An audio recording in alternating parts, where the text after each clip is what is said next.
Case law Urdu में खुशामदीद। आज के इस खास तज्ज़िये में हम सुप्रीम कोर्ट ऑफ पाकिस्तान के एक ऐसे सनसनीखेज और इंतहाई संगीन मुकदमे की तह तक जाएंगे जिसने क्रिमिनल जस्टिस सिस्टम की बुनियादों को हिलाकर रख दिया। ये केस है मोहम्मद बिलाल बमुकाबला सरकार, जिसका हवाला 2025 SCMR 1580 है। दरअसल ये कहानी है एक ऐसे बेटे की जिस पर अपनी ही सगी और बिस्तरे मर्ग पर पड़ी माँ को बेदर्दी से कत्ल करने का इल्जाम था। मातहत अदालतों ने तो उसे सजाए मौत सुना दी थी, लेकिन जब ये केस सुप्रीम कोर्ट पहुंचा तो जजेस ने सबूतों के अंदर से ऐसी खामियां निकाली कि पूरे मुकदमे का रुख ही बदल गया। तो चलिए मिलकर देखते हैं कि आखिर कानून शवाहिद को किस तरह खुर्दबीन लगाकर परखता है। इस पूरे मामले को बेहतर अंदाज में समझने के लिए हम 6 अहम हिस्सों पर बात करेंगे। पहला, मुकदमे का पस मंज़र। दूसरा, अहम कानूनी नुकात। तीसरा, गवाहान और मेडिकल रिपोर्ट का टकराव। चौथा, गवाहों का गैर फितरी रवैया। पांचवां, कत्ल की वजह यानी वजह इनाद और बरामदगी। और आखिर में हम देखेंगे सुप्रीम कोर्ट का हतमी फैसला। तो आइए सबसे पहले बात करते हैं मुकदमे के पस मंज़र की कि आखिर ये वाक़या शुरू कहाँ से हुआ।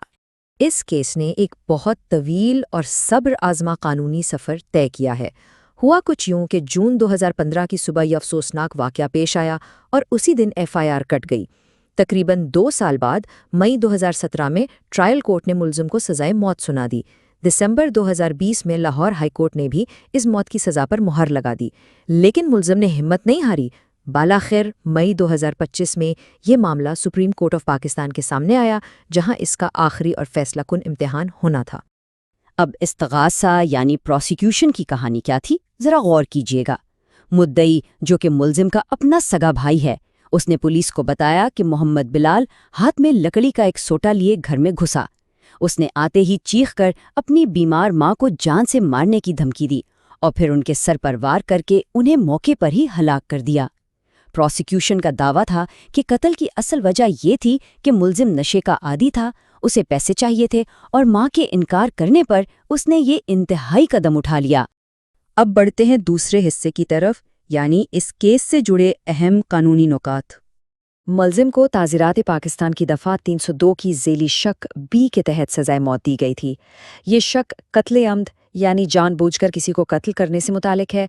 चूँकि यहाँ मामला सीधा सज़ाए मौत का था, यानी किसी की जान लेने का, तो सुप्रीम कोर्ट पर यह बहुत बड़ी कानूनी और अखलाकी जिम्मेदारी थी कि वो पेश किए गए हर एक सबूत का बारीक बीनी से पोस्टमार्टम करे।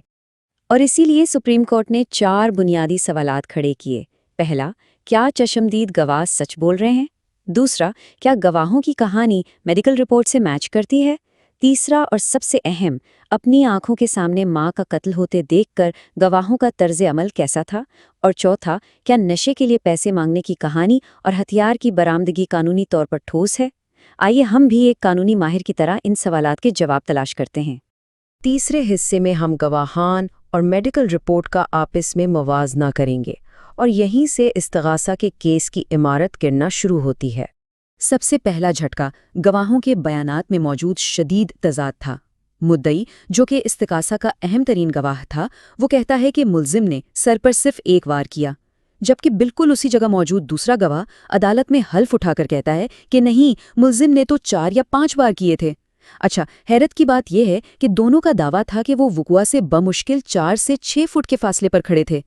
इतने करीब खड़े होकर एक ही वाक़िर की 2 बिल्कुल मुख्तलिफ कहानियां, ये तज़ाद केस को इंतहाई मशकूक बना देता है। अब देखिए, ज़ुबानी बयानात की अहमियत अपनी जगह, लेकिन साइंस तो झूठ नहीं बोलती ना। जब गवाहों के इन दावों को पोस्टमार्टम रिपोर्ट के सामने रखा गया तो नतीजा चौंका देने वाला था। डॉक्टर को मकतूला के सर पर ठीक 2 ज़ख्म मिले। अब आप खुद बताइए, एक गवाह कहता है 1 वार, दूसरा कहता है 4-5 वार, और साइंस कह रही है 2 ज़ख्म। ये तज़ाद साबित करता है कि गवाह जो कुछ बता रहे थे वो हकीकत से कोसों दूर था। चौथा हिस्सा, ये पूरे मुकदमे का सबसे अलार्मिंग और हैरानकुन पहलू है, यानी मौके पर मौजूद गवाहों का गैर फितरी रवैया। सुप्रीम कोर्ट ने एक बहुत ही सीधा लेकिन चुभता हुआ सवाल पूछा। दौरान जरा ये बात सामने आई कि मुलजिम और मकतूला के दरमियान ये झगड़ा पूरे 5 मिनट तक चलता रहा। तो भाई, एक बेटा हाथ में डंडा लिए माँ को धमकियां दे रहा है और कमरे में मौजूद दीगर हट्टे कट्टे जवान 5 मिनट तक बस चुपचाप खड़े तमाशा देखते रहे। उन्होंने मुदाखलत क्यों नहीं की? अदालत उज़्मा ने अपने रिमार्क्स में सख्ती से नोट किया कि एक औलाद होने के नाते ان کا یہ فرض بنتا تھا کہ وہ اپنی ماں پر ہونے والے حملے کو ہر قیمت پر روکتے، لیکن ایسا کچھ نہیں ہوا۔ جب گواہ موقع پر موجود ہو اور اس کا رد عمل ایسا ہو جو عام انسانی فطرت کے بالکل الٹ ہو، تو قانون کی نظر میں اس کی موجودگی پر ہی سوالیہ نشان لگ جاتا ہے۔ ان حقائق کو ذرا منطقی انداز میں دیکھیں۔ گواہ جسمانی طور پر ملزم سے کہیں زیادہ مضبوط تھے۔ ملزم کے پاس کوئی بندوق نہیں تھی، بس 1 فٹ 4 انچ کا ایک لکڑی کا ڈنڈا تھا، اور سب سے بڑھ کر کمرے کا صرف ایک ہی دروازہ تھا جہاں نقشے کے مطابق یہ گواہ کھڑے تھے۔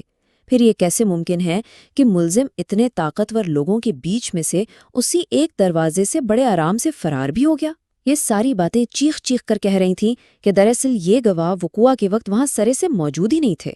5واں حصہ، اب آتے ہیں قتل کی مبینہ وجہ اور آلۂ قتل کی برآمدگی کی طرف۔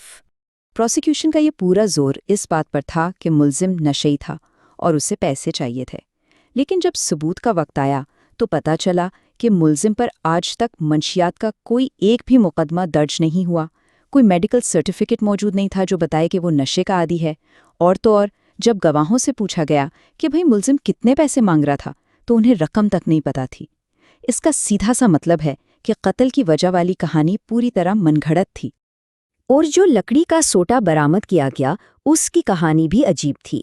وہ ایک کھلے پبلک پلاٹ سے ملا جہاں سے ہر کسی کا گزر ہوتا تھا۔ قانونی طور پر ایسی عوامی جگہ سے ملنے والے ثبوت کی کوئی خاص وقت نہیں ہوتی۔ سونے پر سہاگا یہ کہ پولیس نے اس ڈنڈے کو لیبارٹری ٹیسٹ کے لیے بھیجا ہی نہیں، تو یہ ثابت ہی نہیں ہو سکا کہ اس پر انسانی خون تھا بھی یا نہیں۔ اور اب آخری حصہ، چھٹا حصہ، یعنی ان سب حقائق کی روشنی میں سپریم کورٹ کا حتمی فیصلہ۔ دیکھیے، ہمارے کرمنل جسٹس سسٹم کا ایک بڑا ہی سنہری اصول ہے جسے شک کا فائدہ یا بینیفٹ آف ڈاؤٹ کہا جاتا ہے۔ قانون کہتا ہے کہ اگر پروسیکیوشن کے کیس میں صرف ایک بھی ایسا معقول شک نکل آئے جو کیس کو ہلا دے تو سزا نہیں دی جا سکتی۔ اور اس مقدمے میں تو آپ نے خود دیکھا، 1 2 نہیں بلکہ شکوک و شبہات کا ایک پورا پہاڑ کھڑا تھا۔ تو اگر ہم اس کیس کا خلاصہ کریں تو استغاثہ کا کیس پوری طرح زمین بوس ہو گیا۔ گواہ آپس میں متفق نہیں تھے، میڈیکل رپورٹ گواہوں کو جھٹلا رہی تھی، گواہوں کا عجیب اور غیر فطری طرز عمل ان کی وہاں موجودگی پر سوالیہ نشان تھا، اور آخر میں نہ تو قتل کی وجہ ثابت ہو سکی اور نہ ہی ہتھیار کا کیس سے کوئی سائنسی تعلق ثابت ہوا۔ اور اسی بنیاد پر سپریم کورٹ آف پاکستان نے اپنا شاندار فیصلہ سنایا۔